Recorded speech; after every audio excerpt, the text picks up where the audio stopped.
Herkese merhaba, kanalıma hoş geldiniz. Bugün sizlerle görmüş olduğunuz bu harika model çantayı yapacağız. Tam baharlık, yazlık, çok rahat kullanabileceğiniz, çok güzel gözüken, çok şık bir model oldu.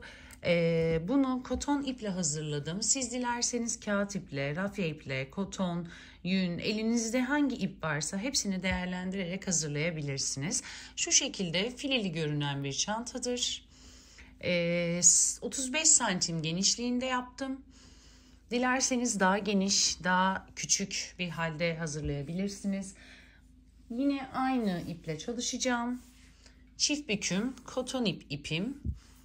3,5 numara tığ ile yapacağım. Eliniz çok sıkıysa 4 numara veya ipinize göre tığ numaranızı tercih edebilirsiniz. Bu çantayı toplamda 50 zincir çekerek oluşturdum. Yine aynı boyutta çalışmak istiyorum. Hemen başlayalım çantamıza. Bir zincir çekip ipimizi sıkıladıktan sonra toplamda 50 zincir çekiyoruz.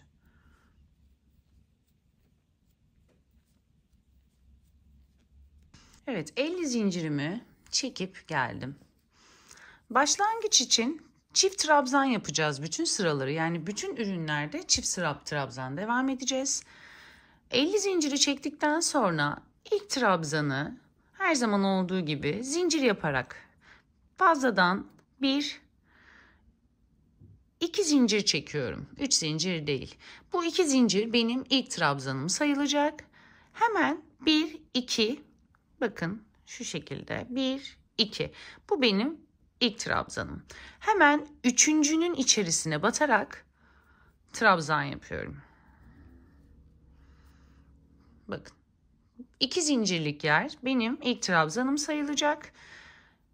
Devam ediyoruz. Tüm zincirlerin içerisine çift trabzan yapıyoruz. Bütün hepsinin içerisine. Sıra sonuna kadar çift trabzan olarak devam ediyoruz. Farklı hiçbir şey yapmıyorum.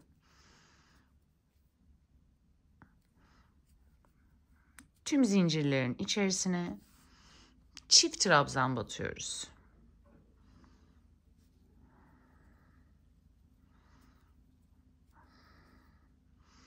Sıra sonuna gelelim. Sıramı bitirdim, geldim son zincire.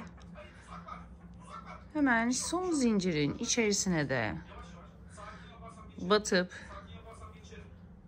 bir ilmek çıkartıp ikili trabzan yapıyorum. Şimdi bu köşelere 3'er tane, 3 buraya, 3 de başlangıç noktasına, 3 tane daha ikili trabzan yapacağız. Aynı boşluğa batıp yine aynı boşluğa batıp 2 ve 3. Köşelere 3 tane trabzan yapıyoruz. Bakın bu şekilde. Döndürüyorum.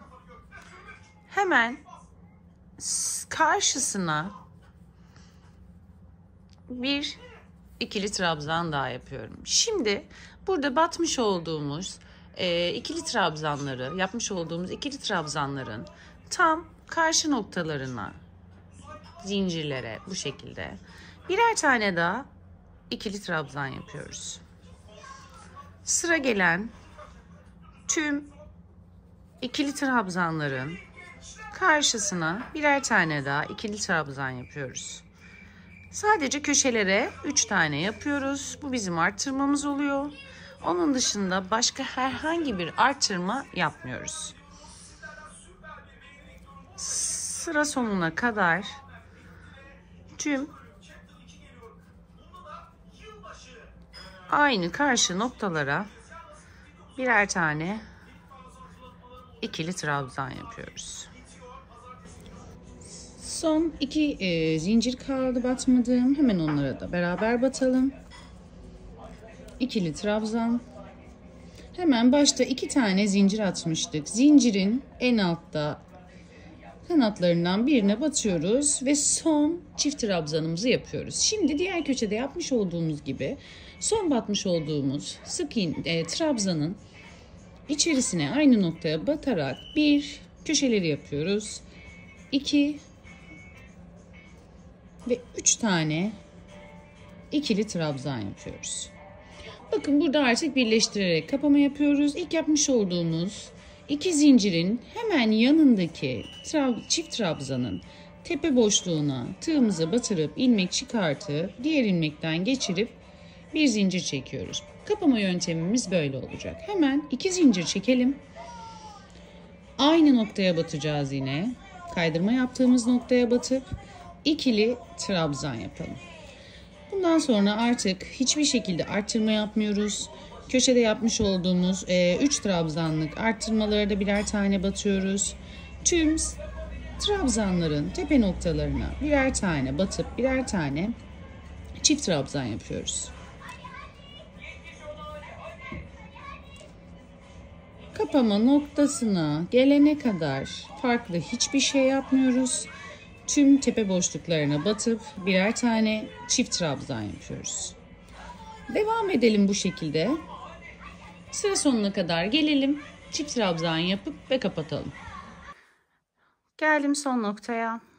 Son sık iğnemi yapacağım. Tığımı, ipimi doladım. Tepe boşluğuna battım ve bir ilmek çıkardım. Birincisini çektikten sonra şimdi renk değiştireceğimiz için kesmeden yapacağım. Daha düzgün gözüksün, aralardan ipler gözükmesin, ip parçaları diye. İkinciyi geçiş yapacağımız renkle çekeceğiz. Hemen gelelim. Zincirin yanında ilk yapmış olduğumuz ikili trabzanın tepe boşluğuna batıp şu laciverti de arkaya alıyorum ve beyazı da arkaya alıyorum. Kaydırma yapıyoruz. İpimi biraz sıkılayım. Evet, kaydırma yaptıktan sonra bir zincir çekiyorum. Tekrar aynı boşluğa bir sık iğne yapıyorum. Tüm tepe boşluklarına lacivert ipi arkadan döndürmeyelim. Bununla çünkü yukarıda devam edeceğiz. Beyaz ipi arkaya alarak gizleyeceğiz. Tüm sık iğnelerin tepe boşluklarına batarak birer tane sık iğne yapıyoruz. Beyaz ipi arkada yürütüyorum gizleyerek.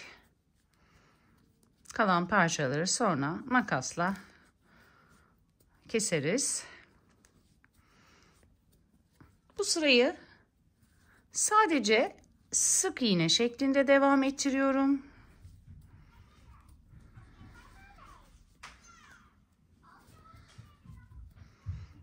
Sıra sonuna kadar, buraya kadar sık iğne ile devam edelim. Evet, sık iğne şeklinde devam ettikten sonra sıra sonuna geldim.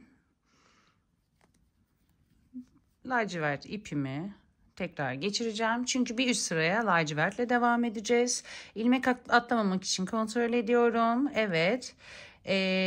Son bir trabzanımız var. Hemen buna da batıyorum. Sık iğnemi yaptıktan sonra, hatta üste geçeceğim için son sık iğnemi beyazla değil lacivertimi elime alıyorum.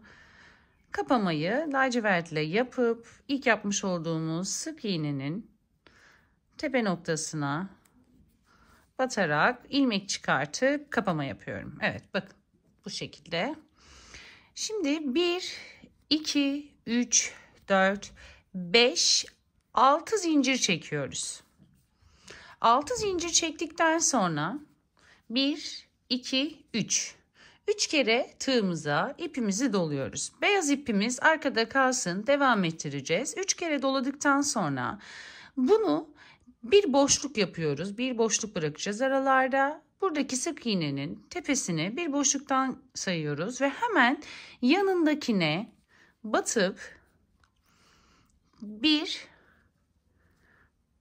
2, 3 ve 4. Dörtlü trabzan yapıyoruz. Aralara bir zincir çekeceğiz. Bir zincir çekiyoruz. 1, 2, 3 kere tığımıza ipimizi doluyoruz.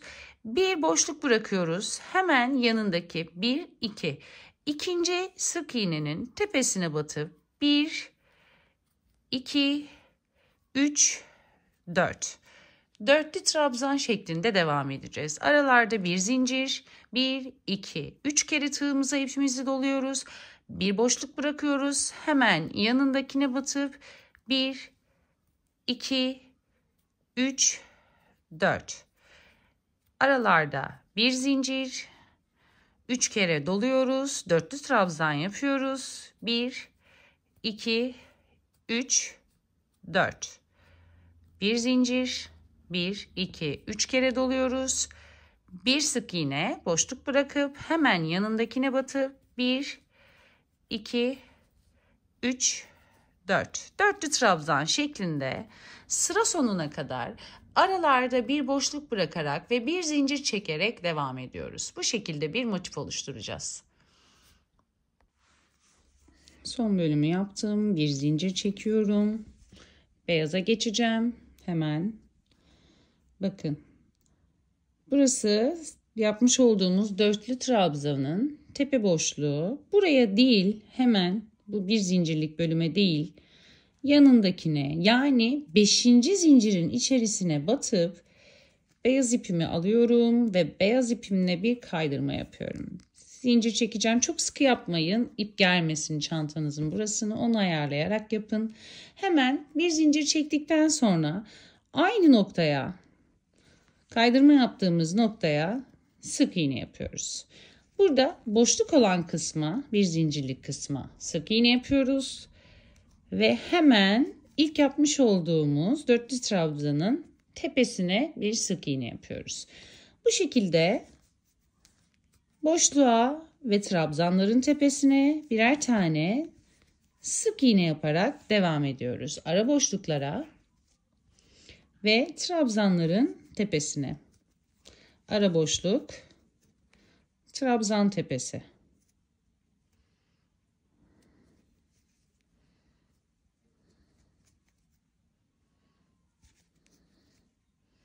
Trabzanlarımızın tepesi.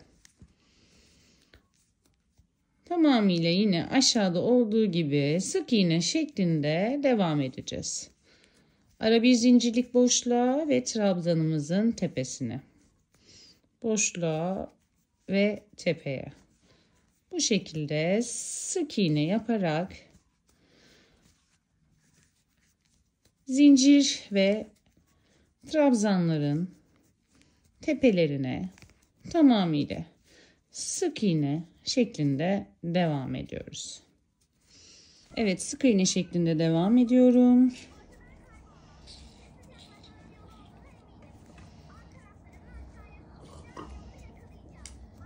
Şu lacivert ipime geçeceğim. Şimdi iyice sıkılayalım onu. Burada yaptığımız son noktaya da, boşluğa da sık iğnemizi yapıp bir saniye, özür dilerim. Burada hep karıştırıyorum. Laciverte geçiş yapacağım için lacivertle sık iğnemin tepesini yapıyorum.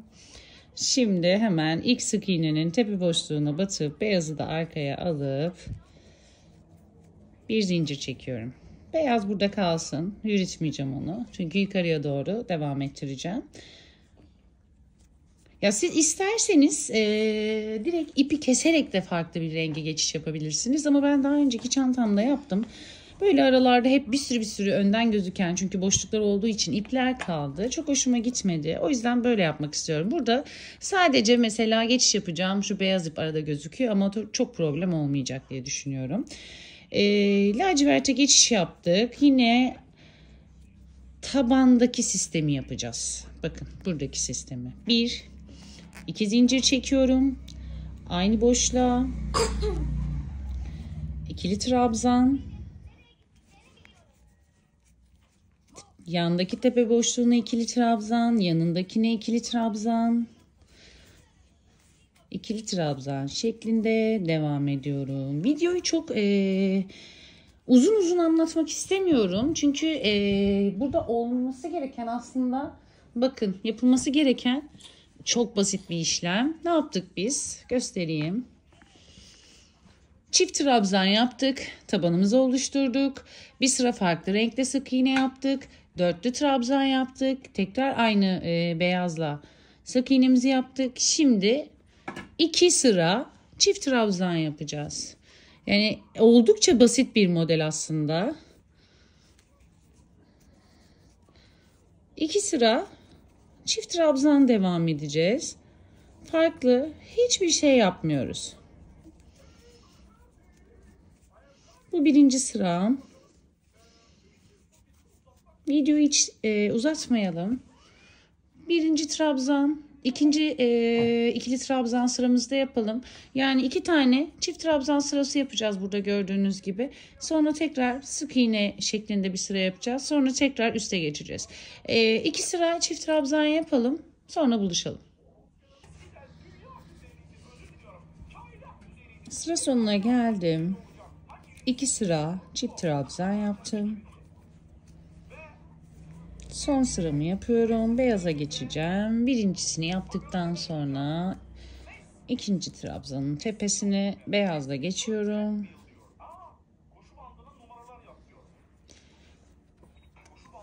Ve hemen zincirden bir önceki trabzanın tepe noktasına batıp kaydırma yapıyorum.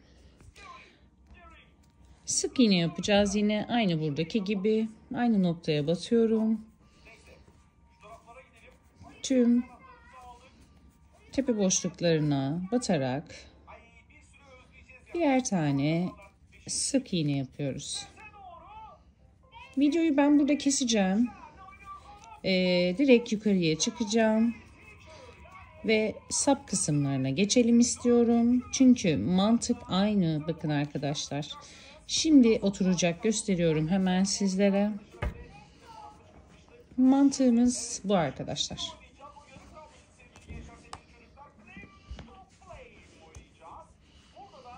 Taban yaptık, çift sık iğne. Özür dilerim. Tabanı yaptık, çift trabzan. Daha sonra farklı istediğiniz renkle ya da aynı renkle de yapabilirsiniz. Hiç önemli değil. Sık iğne şeklinde devam ettik. Dörtlü trabzan yaptık. Sık iğne şeklinde devam ettik. Yani aslında 1, 2, 3, 4.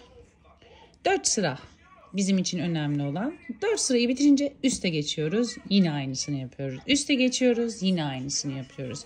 Aynı buradaki model gibi.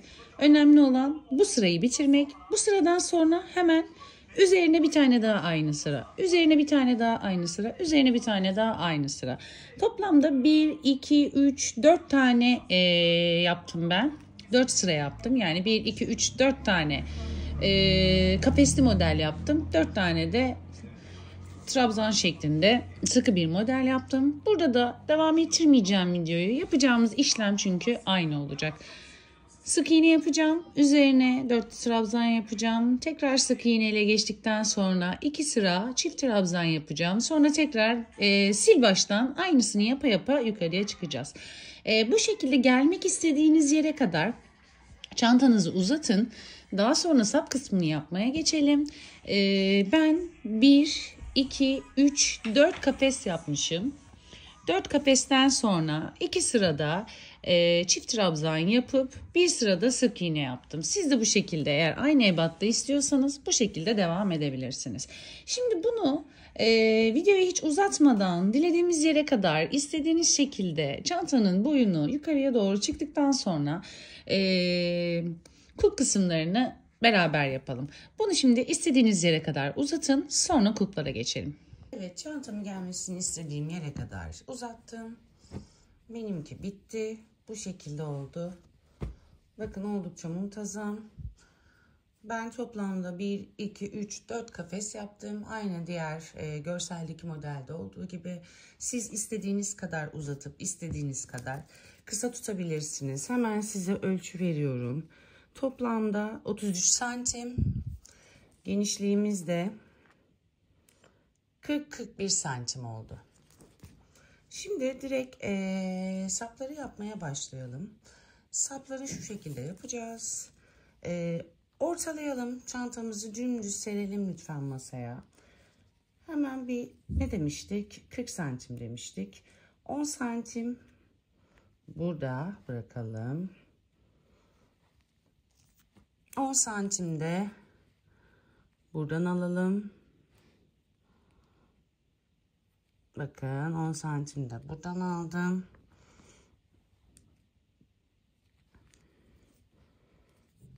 Toplamda 20 santim ortada kaldı. Net emin değilim. Bir sayayım, ona göre ayarlayacağız. Ne yapıyorduk kafeslerde? Buraya dörtlü trabzan yapıp arada bir boşluk bırakıyorduk. Dörtlü trabzan, arada bir boşluk. O şekilde sayacağız. Birinci kafes, ikinci kafes, üçüncü kafes, 4, 5, 6, 7, 8, 9, 10, 11, 12. Yerleştiriyorum. Tam karşı hizasında 12 kafes oluyor. Burada da 12 kafes yapacağız. Ben bunu 13'e yükseltmek istiyorum. Çünkü eksiltme yapacağız. Yani köşelere 13'er kafes yapacağız. Eğer siz de benim gibi 50 zincirle başladıysanız, yani benim için 40 santime 50 zincirle başladıysanız 13 tane kafes yeterli olacaktır. Kafeslerimizi ne renkle yaptıysak başlangıcı da onunla başlıyoruz. Lacivertle yapmıştım. Lacivertle başlayacağız.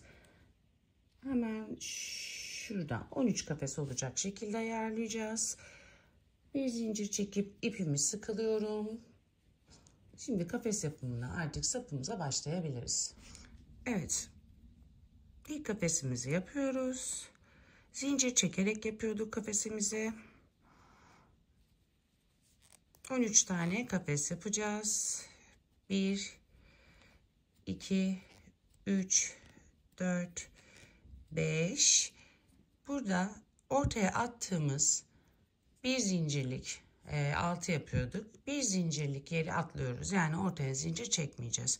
6 değil, 5 tane zincir çektikten sonra 1, 2, 3 tane ip doluyoruz tığımıza. Bir atlıyorduk. İkincisine batıyorduk burada. 1, 2, 3, 4. Bir zincir çekiyoruz. 1, 2, 3 kere doluyoruz. Bir atlıyoruz hemen yanındakine. 3, bir atlıyoruz yanındakine. 1, 2, 3, 4. Dörtlü trabzan yapıyoruz. Aynı şekilde devam ediyoruz. Aralarda bir zincir. Başlangıçta 5 zincir çekip başladık. Dörtlü trabzan yapıyoruz. Aralarda bir zincir. 1, 2, 3. Bir atlıyoruz. Dörtlü trabzan. Bu şekilde toplamda 13 tane kafes yapacağız. 1, 2, 3, 4. 1, 2, 3, 4, 5, 13 tane kafes yapıp gelelim. 12. kafesimi yaptım. Başlangıçta ne yapmıştık? 6 zincir çekerken biz araya boşluk bırakmayacağımız için, bir zincir çekmeyeceğimiz için 5 zincir çekmiştik. Sonda da dörtlü trabzanımı yaptıktan sonra zincir çekmiyorum. 1, 2, 3, araya zincir çekmeden son kafesimi yapıyorum. 3 ve 4. Burada zincirimi çekiyorum. Kapatacağım. İpimi biraz uzun bırakıyorum. İğne ile aralardan geçeceğim en son bunları. İğne ile gizleyeceğim çünkü arkadan yürütme yapıp bu aralarda gözükmesini istemiyorum. Hemen geçelim diğer rengimize. Beyazla geçiş yapacağımız noktaya geldik. Bir zincir çekiyorum. İpimi sıkılıyorum. Evet. Burada ne demiştik? Bir zincirlik boşluk bırakmamıştık. Hemen bakın şöyle göstereyim sizlere. Burada görüyorsunuz. Önceden ne yapıyorduk? Direkt tepe boşluğuna batıyorduk. Hayır, zincir bırakmadığımız için burada benim tepe boşluğum direkt burası olacak. Çünkü ortaya bir zincir çekmemiştik. Hemen ikisinin ortasına batıyoruz. Bir sık iğne yapıyoruz. Hemen buradaki ilk dörtlü trabzanın tepesine batıyoruz. Sık iğne yapıyoruz. Devam ediyoruz. Ortadaki zincir bölümüne geliyorum. Sık iğne yapıyorum. trabzanın tepesine geliyorum. Sık iğne yapıyorum. Orta, trabzan tepesi, orta, trabzanın tepesi. Bu şekilde sık iğne şeklinde devam ediyoruz. Zincir attığımız yerlere ve tepe boşluklarına.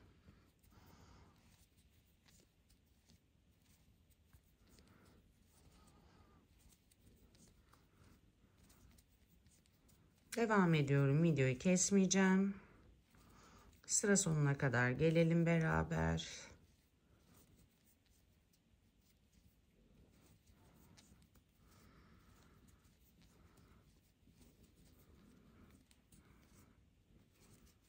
Evet, sona geldik. Burada direkt ortaya batıyorum. Bunu sonra iğne yardımıyla aralardan geçirip gizleyeceğiz. Bakın. Bu şekilde oldu. Şimdi hemen burada bir zincir çekiyorum. Ve ipimi biraz uzunca kesiyorum. Aradan gizleyeceğim daha sonra. Arkada çok bombe yapıp gözükmesini istemiyorum. Hemen geldik şimdi diğer çift trabzan yaptığımız yerlere. Zincir çekip ipimi sıkılıyorum. Hemen bakın ilk batmış olduğumuz sık iğnenin tepesine battım. 1, 2 zincir çektim. 2 zincir çektik. İpimi tığıma doladım. Hemen yanındakine batıp çift trabzan yapıyorum. Burada eksiltme yapmayacağım. Bütün sık iğnelerin tepe boşluklarına birer tane çift trabzan yaparak devam edeceğim.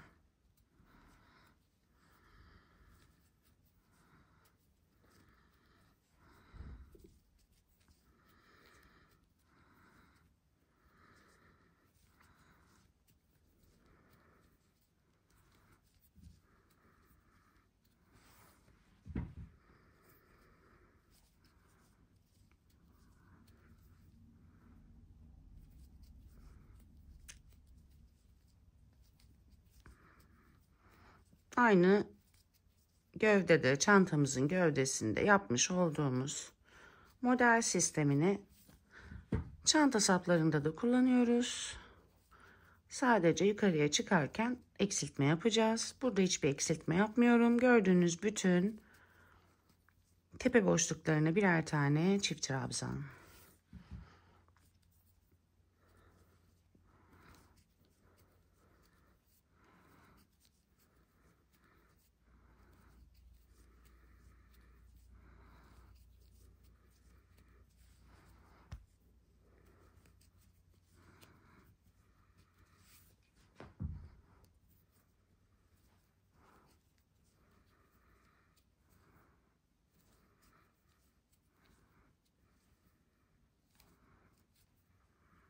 Evet.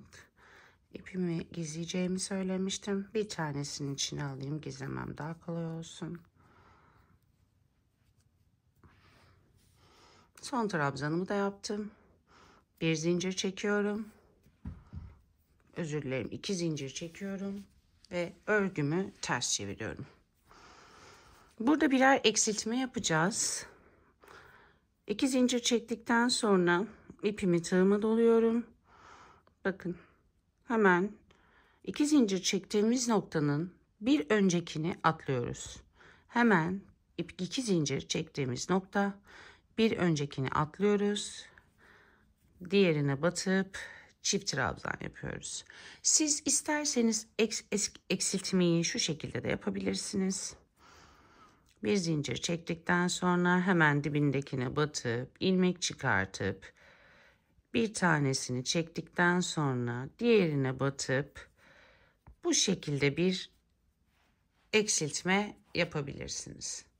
Hatta genelde bu biliniyor. Böyle devam edeyim. Hem arada boşluk kalmamış olur.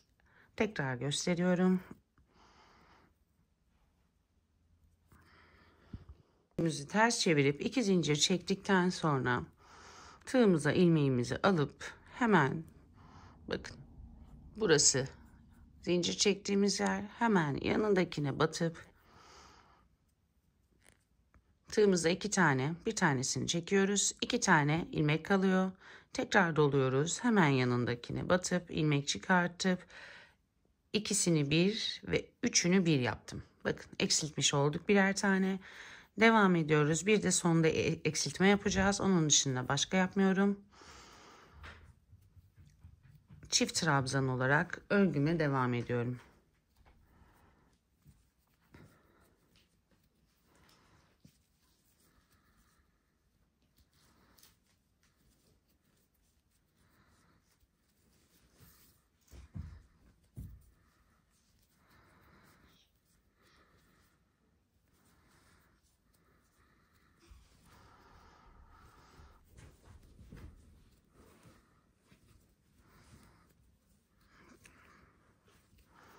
Kesmiyorum, devam ediyorum. Ve bir başta bir sonda eksiltme yapacağız. Onun dışında başka eksiltme yapmıyorum. Baştakini yaptık. Bir tane de sonda yapacağız.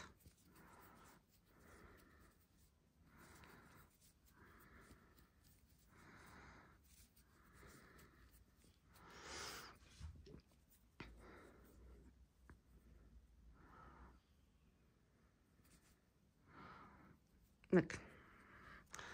Aynı başta yaptığımız gibi sonda bir başlangıçta çektiğimiz 2 zincirlik nokta kaldı ve 2 tane de burada trabzanımız kaldı.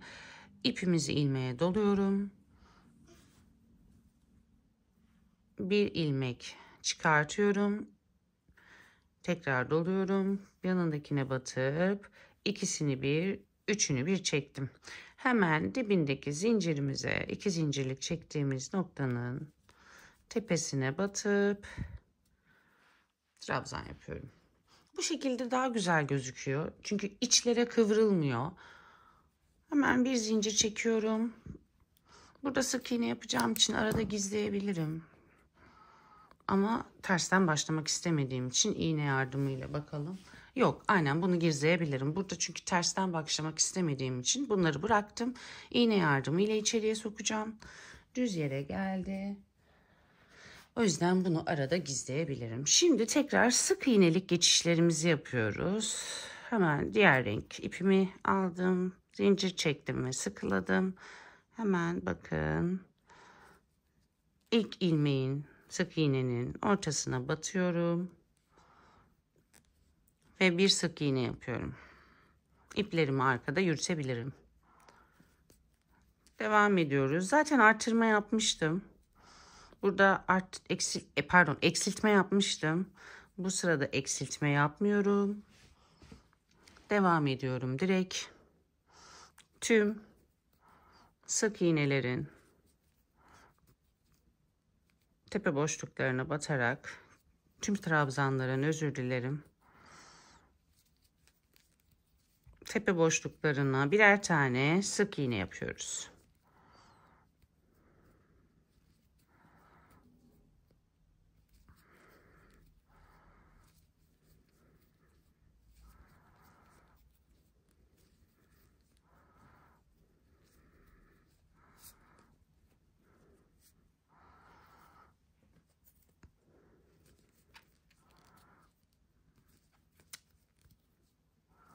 Sıra sonuna gelelim.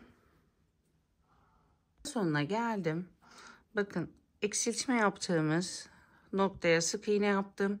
2 zincir çektiğimiz nokta vardı. Burayı atlamayalım lütfen. Hemen tepesindeki boşluğa batıp buraya da bir sık iğne yapalım. Köşeler önemli. Eğer zincirlere batmazsak içeriye doğru girer. Yani direkt sivri bir görüntü olsun istemiyorum. Bir zincir çektikten sonra ipimi hafif uzun kesiyorum. Arada gizleyeceğim çünkü. Hemen kafeslerimizi yapıyoruz. Diğer renge geçiyorum.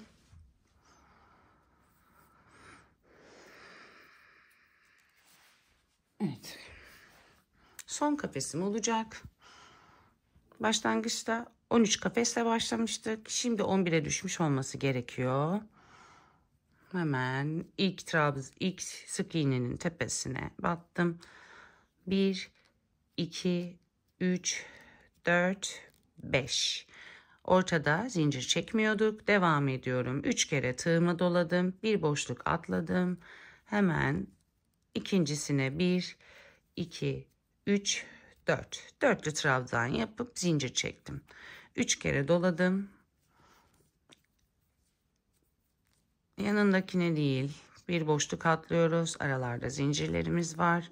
Aynı sistemi yapıyoruz. Dörtlü trabzanlarımızı yapıyoruz. 1, 2, 3. 11 tane kafesimizin olması gerekiyor. Eksiltme yaptık çünkü. 1, 2, 3.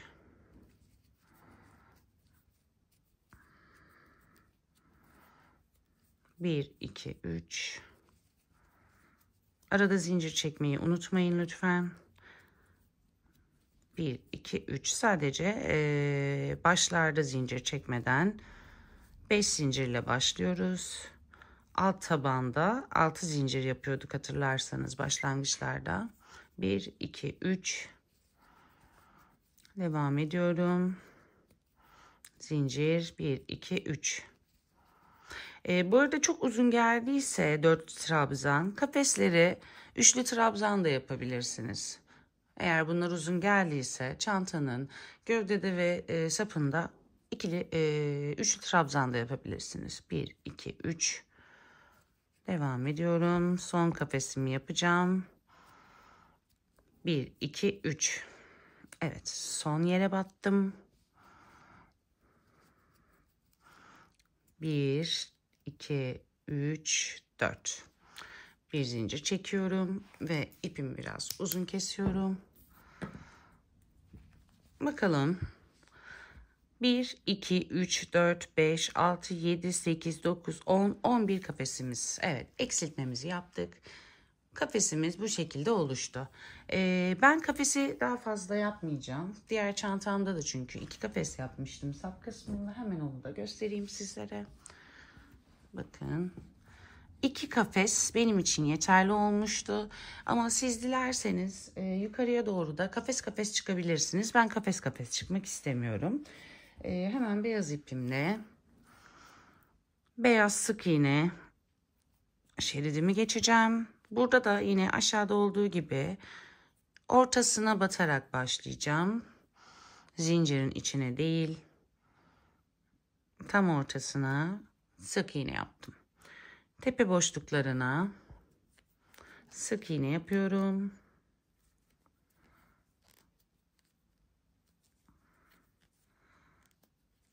Yine aynı aşağıdaki geçişimiz gibi bitiriyorum. Bu kısmı da yapalım. Sonra bu çift trabzanlı bölüme geçelim lütfen. Şimdi geldik ikili trabzan bölümüne. Artık çanta sapının bundan sonraki tüm sıralarında eksiltme yaparak devam edeceğiz. İlk trabzanın tepesine batıyorum. 1, 2 zincir. Burada hemen eksiltmemi yapacağım. İlkine batıyorum. Birini çekiyorum. İkisi tığımda kalıyor. Tığıma ipimi doluyorum. Hemen yanındakine batıyorum. Önce ikisini, sonra üçünü birden çekiyorum. Artık her sırada eksiltme yaparak devam edeceğiz. İpimi arkada gizliyorum. Sık iğne şeklinde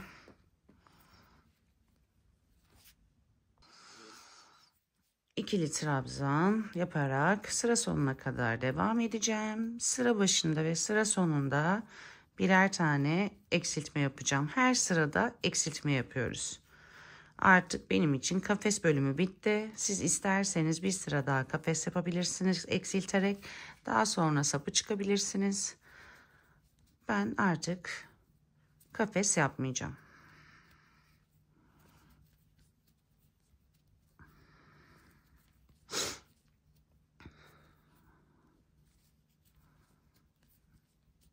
Sıra sonuna geldim.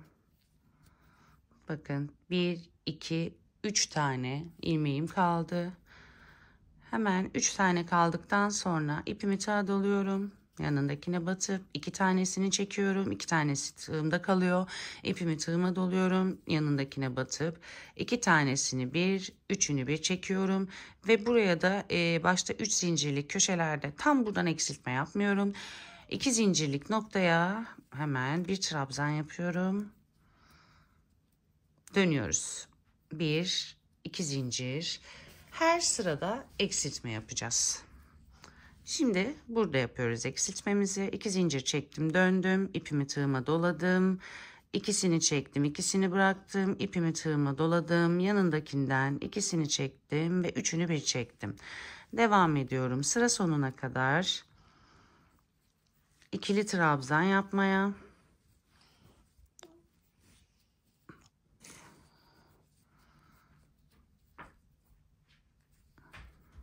Sıra sonunda bir eksiltme daha yapacağız.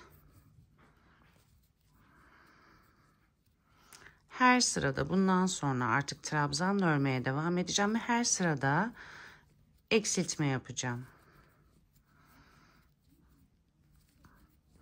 Farklı hiçbir şey yapmıyoruz bundan sonra. Beyaz geçiş de yapmıyorum, sık iğne de yapmıyoruz.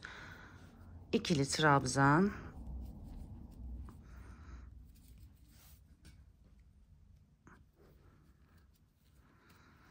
Geldik 3 tane kaldı. Bakın ne yapıyorduk? Batıp eksiltme yapıyorum. İkisini bırakıyorum. Yanındakine batıyorum.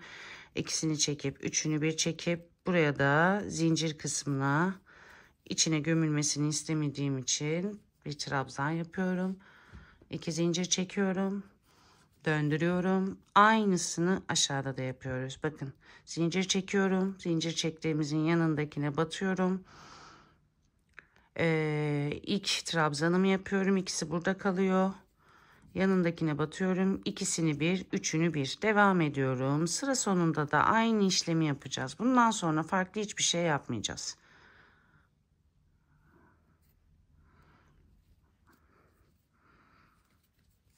Oldukça basit. Kafanıza takılan yerler için yorumlara yazarsanız sizlere yardımcı olurum. Hiçbir yorumu cevapsız bırakmamaya çalışıyorum elimden geldiğince. Kanalımın büyümesi için de videolarımı beğenip, yorum yapıp kanalıma abone olursanız beni çok mutlu edersiniz. Evet, bakalım. 1, 2, son 3 tane kaldı. Bakın. Doladık. Bir tane çektim. İkisini bıraktım. Doladım. Bir tane çektim. Üçünü aynı anda çektim. Ve burada da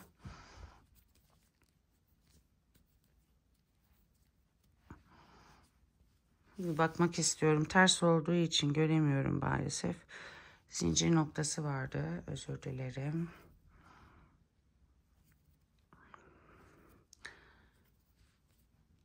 Zinciri unutmayalım. Bakın ters olduğu için ben göremiyorum. Bu bizim zincir çektiğimiz yerde ve 2 trabzan. Yani 3 trabzan.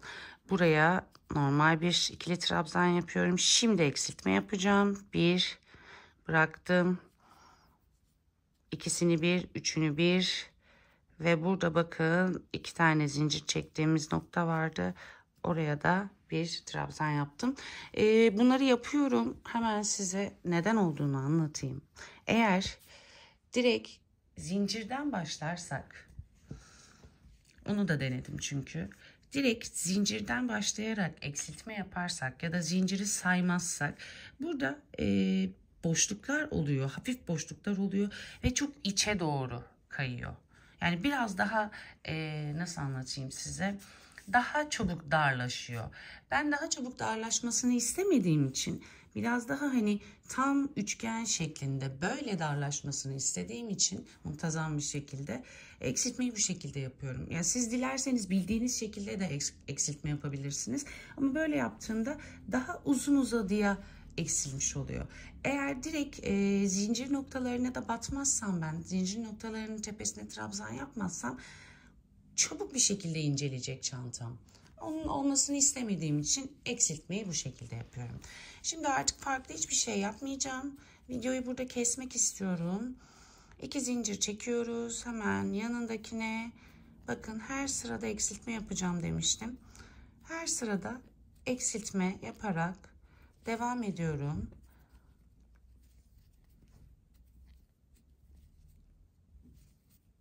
Ta ki istediğim kalınlığa gelene kadar. Şu an istediğim kalınlıkta değil. Diğer çantada 8 sıra örmüştüm. Bunda hemen bakalım kaç sıra örmüşüm. Burayı da bitireyim. Buradaki eksiltmeyi de yapayım. Birlikte sayalım. Diğer çantamda 8 sıra yapmıştım. Benim için sap uzunluğu yeterli olmuştu. Dilediğiniz kadar uzatabilirsiniz. 1, 2, 3. 1, ikisi kaldı. İkisini 1, üçünü 1.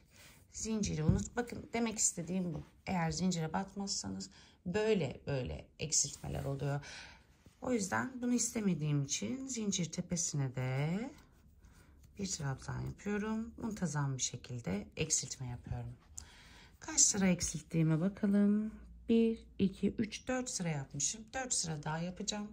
Toplamda aynı diğer çantamda olduğu gibi 8 sıra eksiltme yaparak ikili trabzan yapalım, buluşalım. Toplamda 1, 2, 3, 4, 5, 6, 7, 8 sıra ördüm. Siz dilerseniz şöyle tarif edeyim size. Her sırada eksiltme değil, tek sırada sadece ön sıralarda eksiltme yapıp bu kadar inceltmeyebilirsiniz. Daha kalın bırakabilirsiniz. Şimdi 8 sıra eksiltme yaptıktan sonra birer sırada tek örüyorum. Burayı düzlemek için. Yani eksiltme yapmadan ikili trabzan yapıyorum. Her tepe boşluğuna birer tane batıyorum. Zincirleri unutmayalım. Evet. 1, 2, 3, 4 zincirle beraber toplamda 5'e düşürdüm. Bu kadar incelttim. Hemen çantamı yan çevireyim. 5 yaptım. Sapımın aynısını bu tarafa da yapacağız. Buraya yaptıktan sonra bakın göz kararı şu şekilde birleştireceğiz. Ortaya getireyim. Bunu da böyle yaptık. Yani ne yapmam gerekiyor? Bakın böyle gelecek. Biraz daha. Evet. Bakın böyle gelecek. Bir sıra değil, 2 sıra daha benim, hatta 3 sıra daha buraya birleştireceğim zaman aynı uzunluğa gelmesini istiyorum. 2 sıra daha ikili trabzan yapacağım. Hatta 2-3 sıra daha. Bu birinci sıramdı. Devam ediyorum. Bunu kendi zevkinize göre ayarlayabilirsiniz. Ben o yüzden direkt yapmış olduğum şekilde size sayı vermiyorum. İstediğiniz uzunlukta, istediğiniz kısalıkta bunu kendiniz ayarlayabilirsiniz. O şekilde çantanızı yerleştirdikten sonra bu benim için yeterli ya da bu benim için yeterli diye devam edebilirsiniz. Şimdi ben bir sıramı daha yaptım. Yani 2 sıra benim eksiltmesiz çift trabzanım. Bir sıra daha geçeceğim. 1, 2,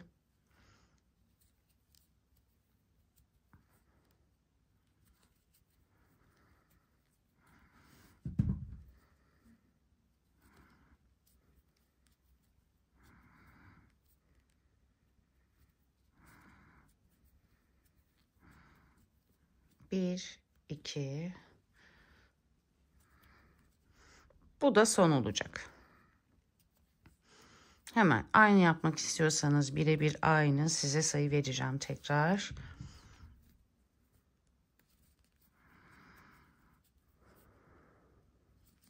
Son zincirimin tepesine de battım ve ipimi uzunca kesiyorum. İğneyle aradan gezleyeceğim. Hemen baştan göstereyim sizlere. 1, 2, 3, 4, 5, 6, 7, 8 sıra eksiltme yaparak devam ettim. Dediğim gibi bu uzunluğun daha böyle gelmesini istiyorsanız her sırada değil, sadece bir sıra atlayıp ondan sonra eksiltme yapabilirsiniz. 1, 2, 3, 4 sırada eksiltme yapmadan direkt 1, 2, 3, 4 sırada çift trabzan yaptım. Benim için sap bitmiştir. Budur arkadaşlar, bakın böyle döndürüyorum çantamı. Benim için bu yeterli olacak. Aynı saptan şimdi bu tarafa da yapacağım ve burada birleştireceğim. Burada da bir püf noktası var. Dikme veya açıkta bırakma. Ben diğer çantamı dikmiştim. Bu çantamı dikmeyeceğim, açıkta bırakacağım. Hemen saplar bittikten sonra sizlere onu da anlatacağım. Şimdi tam karşı sıraya da aynı sapı yapalım. Dediğim gibi 13 kafesle başlıyoruz. Köşeden sayalım lütfen. Nereden başlayacağımız çok basit. Direkt bir boşluk bırakarak kafes yapıyormuş gibi başlayacağımız noktayı sayalım. Karşılıklı 13 adet kafesi yaptıktan sonra kafesi 11'e düşürüp bitiriyoruz. Çantamı bitirdim. Şimdi saplarını birleştirmeye geleceğiz. Kenardaki küçük ip parçalarını iğne yardımıyla aralardan geçirerek gizledim. Diğer çantamda sapın bu kısmını biraz daha kalın yapmıştım. Ama bunda ince yapmaya karar verdim. Çünkü ince omuzda daha muntazam ve daha şık gözükecek diye düşünüyorum. Ben sapları birleştirmeye geçiyorum. İğnemi ipten geçirdim. Bakın burada 1, 2, 3, 4, 5 tane ilmeğim var. Hemen arkadan öne doğru ipliğimi geçirdim. Diğer ucu alıyorum. Tam düz gelecek şekilde karşılıklı geçiriyorum. Diğer sapın karşı gelen ilk ilmeğinin tepe noktasına arkadan soktum ve birleştirdim. Şu ipi arkaya alalım. Aynı noktadan tekrar geçireceğiz. Bakın aynı noktadan bir kere daha sıkılayarak geçiriyorum. Şu ipi aradan arka kısmı alayım, karışmasın. Evet, 2 kere aynı noktadan köşelerden geçiriyorum. Bu taraftan da geçirdikten sonra hemen tekrar buradan geçireyim. 2 kere birleştirmiş olduk. Şimdi iki ucumuzu şu şekilde yerleştirelim. Şimdi bir buradaki tepe noktasına batacağım, bir karşıdaki tepe noktasına batacağım. Normal örgü örermiş gibi, dikiş yaparmış gibi karşı noktaları, birbirine gelen karşı noktaları tepe noktalarına batarak birleştiriyoruz.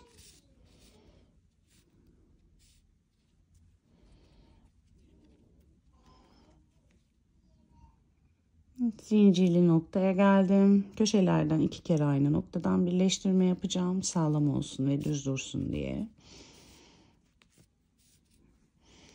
Bir kere geçirdim. İkinci kez tekrar geçiriyorum aynı noktadan.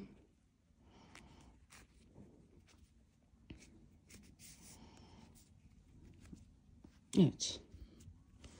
Bakın çantamı bu şekilde birleştirmiş oldum. İpimizi arkada aralardan geçirerek gizliyoruz. Çantamın sapı bitti.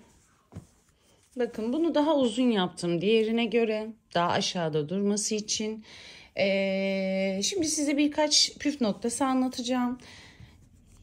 Dilerseniz buradaki kafesleri bana ince geldi, daha geniş yapmak istiyorum, ağız kısmı daha dar kalsın diyorsanız 13 değil 15 ile başlayabilirsiniz. 15'in daha fazlası az olur. 15 ile başlayıp biliyorsunuz burada arttırma yapmamıştım. Burada birer tane eksiltme yapmıştık. Zincir çekmemiştik ortaya. Eksiltmeyi direkt bu ikinci sırada bir tane yapmıştık. Yine buraya aynı devam edersiniz. 15'ten sonra 13'e düşürürsünüz. Buraların daha kalın olmasını, ben ince istemiyorum, benimki kalın olsun, tok dursun diyorsanız da burada eksiltme yaptığımız kısımlarda her sırada eksiltme yapmıştık hatırlarsanız.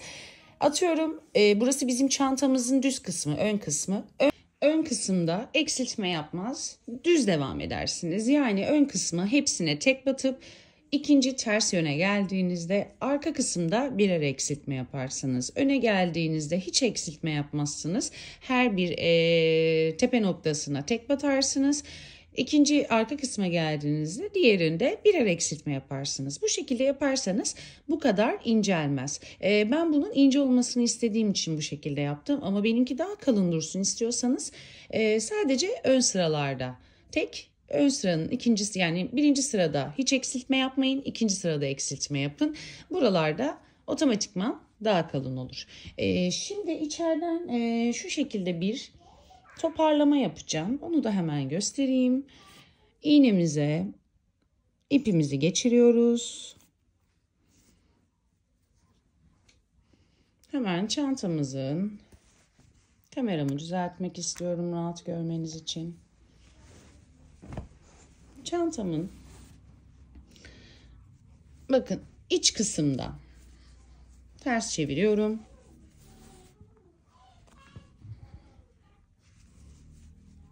Şu kafes bölümünü atlıyorum. Kafesten sonraki beyaz sık iğne yaptığımız kısmı da atlıyorum.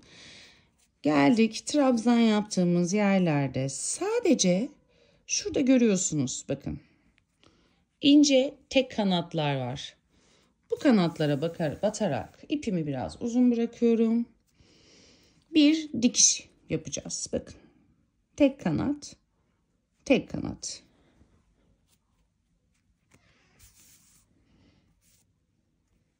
Bu şekilde çantamı dikeceğim. Bakalım. Bakın buradaki tek kanatlara karşılıklı gelen tek noktalara batarak ipimizi uzun bıraktık. Diğer aynı noktaya gelene kadar bakın devam edelim. Diğer aynı noktaya gelene kadar bu şekilde dikelim. Daha çantam açık olmayacak, sap kısmı silindir boru şeklinde devam edecek. Bu şekilde dikelim. Anlamadığınız yerlerde lütfen yorum yapmaktan çekinmeyin. Bana istediğiniz soruyu sorabilirsiniz. Elimden geldiğince yorumları cevapsız bırakmamaya çalışırım.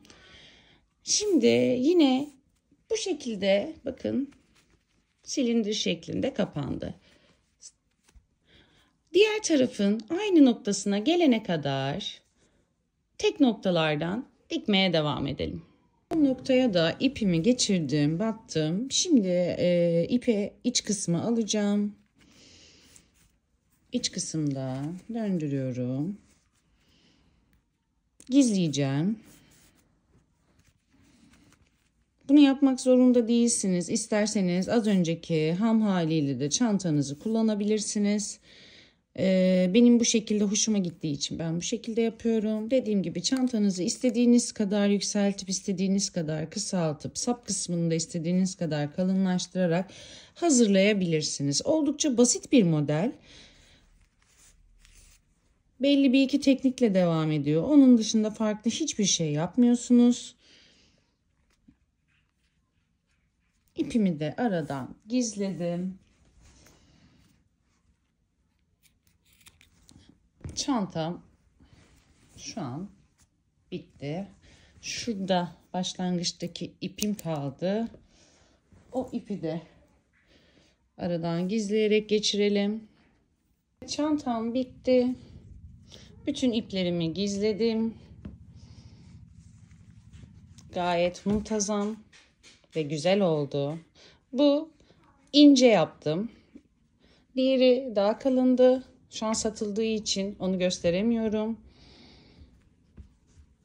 Gayet şık ve muntazam duruyor. Umarım videomu beğenmişsinizdir. Zaman ayırıp izlediğiniz için çok ama çok teşekkür ederim. Hatalarım oluyor bazen anlatırken. Bunlar için özür dilerim. Çünkü gerçekten hem yapıp hem de konuşmak, video çekmek çok zor. Çok da eski sayılmam, yeniyim. O yüzden kusurlarım için şimdiden sizlerden özür dilerim. Videomu beğendiyseniz lütfen beğen butonuna basmayı unutmayın. Kanalıma abone olursanız beni çok mutlu edersiniz. Hoşça kalın.